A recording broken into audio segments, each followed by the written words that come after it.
So this is not pencils and pen, but on the top again you have seats.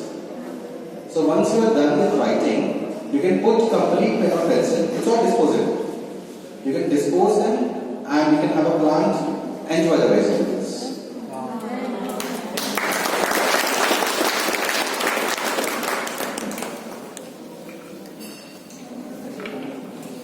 Bring out Mary's card is like this. Mary's cards also you can bring out.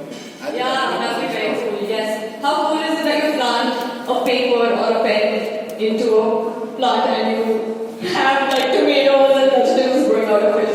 So very nice. That's a very thoughtful present to be giving. I would now